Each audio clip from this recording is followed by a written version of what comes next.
Alright, podcast world, are you ready? My name is Brandon Arroyo. This is the Brandon Arroyo podcast. Start the show. All right, terrific. Well, thank you guys so much for jumping on with me today. Meg and Tyler, it is a exciting time for you guys. Your new track, The Whoah Down with Chingy, has been getting a lot of buzz around it. Talk to me a little bit about how that's been going and how you guys have found the response thus far to the Whoah Down. It's been really good, man. You know, Radio Disney has been super supportive of the single, so they've been playing it a lot, and you know, Spotify and Apple Music and all the outlets have been really, really responsive, and the fans have been great. So we've been getting a lot of, you know, fun dance videos from the fans, and just seeing people, you know, react to it has been really cool. Because especially right now, I think things are so crazy in the world right now. And so this is kind of like just a really positive, joyful thing, you know, to experience in the midst of all that. Yeah, and I spoke with Chingy a little earlier this week, and one of the things that he had told me was that what he really liked about this song is that it's something that no matter what age you are, it's something you can enjoy and dance to. Is that something you guys feel as well? Yeah, you know, when we made the music video for this song, I think it really kind of made us realize, like, it really is an all ages kind of universal thing, you know, because even in the music video, you know, we had some of Chingy's like nieces and nephews in there dancing, and you know, we had these like 5-year-olds that were doing the dance to the song, as well as adults. So it just kind of is cool that it seems to have connected across all these like different age groups and stuff. Meg and Tyler on the line right now. Tyler, let's start with you. So when did the music career begin for you? When did you start realizing you wanted to be involved with this industry? You know what, Brandon? It's been like probably since I was 7. I mean, I've always been obsessed with music. I remember finding my dad's guitar on a bookshelf when I was like 7 years old and just being like kind of enamored with it. And then, you know, turning 18 and just moved to Nashville to pursue this dream of making music for a living. And, you know, that's kind of how Meg and I connected. You know, she did a similar thing. You know, so we both kind of share that same passion. I think that's kind of why, you know, we, you know, make music together so well. Meg, how about you? When did the journey of music really sink in for you as well? I was little, you know, ever since I could like talk, I was singing. So I used to put on little performances for my family and like make them all sit down and watch me. So yeah, I don't know. My mom got me a karaoke machine when I was like 9. And I would sit up in my room and just sing for hours. Like, I just wouldn't do my homework. I'd come home and I just wanted to sing all the time. And so it's just always been a passion. And then when I turned 18, I moved to Nashville. But I started playing in bands when I was like 14 or 15. And then, I just moved to Nashville when I was 18 and kind of pursued the whole dream, you know?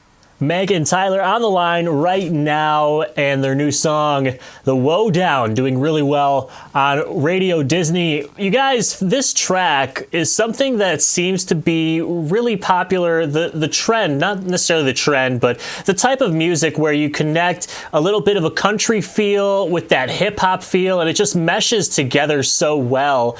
When did you guys first entertain the idea of doing a song such as this, and when did you guys first connect with Chingy? Well, I had put a single out in 2015 with Bubba Sparks. So I kind of had played in that world a little bit, just like with meshing genres and, you know, doing kind of different types of music. We actually met Chingy through his cousin. His cousin Stan was doing like a corporate event, and they were doing it at our studio in Nashville. And he just kind of casually mentioned that Chingy was his cousin. And we got to talking, and he was like, we need to get Chingy in here to the studio. And we were like, yeah, man. I mean, I grew up listening to Chingy, you know, in high school. When I was in high school, Chingy was massive. And so I was already a big fan, and Tyler was too. And so we were just really excited to have him come to the studio to collab. And it kind of just organically happened that we wrote The Whoah Down. Yeah, I mean, we just connected with him so well. Like the first day he came in the studio, we didn't have any pretense. We're like, let's just make some music and see what happens. Like we weren't trying to do anything in particular. And we ended up writing like 3 songs in the first day. I mean, he's just a really creative guy, and like we just really just gelled really well. And the Whoah Down was the second song that we wrote that day. We wrote it in like maybe 45 minutes, and Chingy and I produced it together, and it was done like that. Can you take me back to that day when you guys all made it into the studio? What does that process look like for you? Does somebody come in with lyrics, or do one of you come in with a beat idea that you want to work with, or what does your process look like? Well, that song, MEG had an idea for the hook, and then Chingy actually, so I think Chingy knew that when he came in there with us, it was going to be maybe a little different than some of the collaborations he had done before in the hip hop world, So Chingy came in and he had this idea. He was like singing, and in his head he was hearing it on a guitar. So we picked up a guitar and just I started playing kind of what he was sort of singing. And that's kind of, I think, why the song has a little bit of a country feel to it, is because that guitar was one of the first instruments in the track, so that kind of set the tone for it. But I think it was a little bit of a different collaboration for both of us, but that's what was exciting. It was just kind of a cool new sound we were sort of coming up with. Yeah. I think that the whole thing too is just like, it was just really fun. Like, he showed up, it was such good energy, like immediately got into writing, and like, it just was, the whole thing was just like a really fun experience. And it felt like we had known him forever. Like, we didn't really have to get to know each other to write, because sometimes you get in a room and it's like, if you don't know the person, it's awkward, And so with Chingy, it just like felt like we'd known each other forever. And like, I don't know, we just connected right away. Yeah. And he's super creative. He was right. He came up like, freestyling and all this, he was able to, we got the track going. He was pretty much just writing his verses on the spot. I mean, I remember at one point we needed like a second verse, and we were in the control room of the studio, and he stood up, and in the walk from the control room into the vocal booth, he had wrote the whole verse, So it just was like, it's just such an easy process, Taking a step back, you guys both made the journey out to Nashville, and there's sort of this romanticized image of what Nashville is as you're growing up, and knowing that is where the place is to be if you want to be in music, especially in country, but in music in general. There's 3 or 4 places in the country to go to where it's really happening full time, and it's a great place to be for that. When you guys first got to Nashville, what was your experience with the city, and what is it about that city that makes it such a melting pot for artists to come to and work together? My experience was pretty great. I think that a lot of what attracted me to Nashville was like just the community here, because people are just like willing to help you, and it's more of, it's not really like cutthroat, I think, like other cities. Like, people just genuinely kind of help each other out, and so that was a big part of it, was the community. And then I actually got plugged into this bar downtown called Lonnie's Western Room, which is like it's a karaoke bar, but a lot of female singers kind of started out there. I know Faith Hill worked there for a while, and Gretchen Wilson, and some different female singers. But I ended up going there and got a job, and so I was running karaoke in Nashville when I first got to town, and I actually met a lot of people, believe it or not, through that experience, because in Nashville, karaoke is like super it's like cutthroat. Yeah, well it's very like serious, like all the girls that worked there were really good and like real entertainers, and so it was a good experience to kind of come up in that environment. And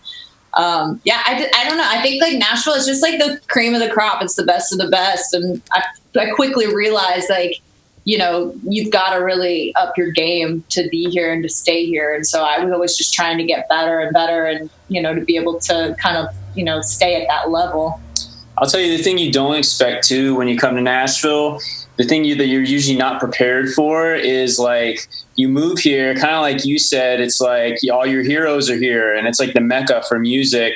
And then one day you'll like go to Home Depot and you'll see like one of your musical heroes in sweatpants, like buying a new like toilet plunger or something.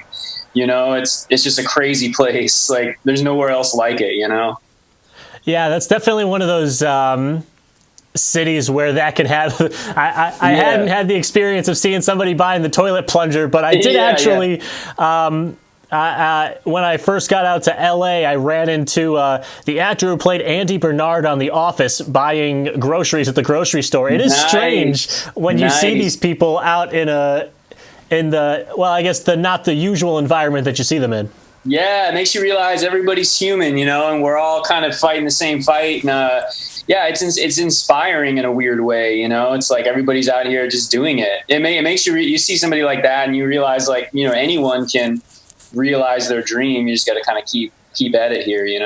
And you talk about everybody being all in it together. We're all in this together with this quarantine that a lot of us are in. How has this changed the way that you make music and what the process has looked like for you? Obviously, it has taken the live performance aspect out of the music process. What has changed for you guys in your process? Yeah, I think that's the biggest thing, is not being able to play live shows. And that's hard because I think for us, we thrive in that environment. We've just been trying to focus on being in the studio and writing and that kind of stuff. And then just life stuff. I think that's important. I feel like a lot of artists are considering this kind of like this cocoon stage where we're all kind of staying in and connecting with nature and all these things. And then hopefully we come back out on the other side of this and we have a lot of creative ideas and music from the whole experience. Well, yeah, and go ahead. I was going to say, Meg and I are quarantined together, obviously, and it's we still like each other. So that's good. That's a good sign. That's good news. Yeah. What does the average day look like for you guys during this time period? Man, right now we're moving. So right now it's just been, we're moving. Yeah, I don't even know if we have an average day at this point. It's it changes, it's Tyler, we are in the studio a lot, which is nice. We feel really blessed that we have that going for us. We can be in the studio every day, but yeah, that's the one sense of normalcy we have, is going in the studio, recording and writing. It's you can kind of do that and feel a sense of normalcy. But yeah, we definitely miss being on the road and being face to face with people. I mean, that's kind of the greater purpose with music is really just connecting with people. So it's hard not having that, but doing Facebook live shows and Instagram live shows and being able to do those live streams and the fans from all over the place are on the same stream. That's kind of fun, And the Whoah is officially out right now. What do we have to look forward through the rest of the, as we look forward towards the end of 2020? Any new music on the way? Any new projects we can look forward to? Man, we're cranking them out. So we've got a few things with our Meg and Tyler duo that we're in the middle of working on that we're going to try to get out really soon. And then we've got another collab with Chingy we're hoping to get out. And then I've got new solo music that I want to put out. So we've got a lot of music that we're just let's just put a bunch of stuff out and, just get it out into the world because, you make music and you want people to hear it. Absolutely. Well, Meg and Tyler, thank you so much for spending a little bit of your day with us here today. And congratulations on all of the success of the Whoah. I'm sure only great things are still to come for you guys in the future. Thanks so much, man. Good talking to you. Thanks for having us.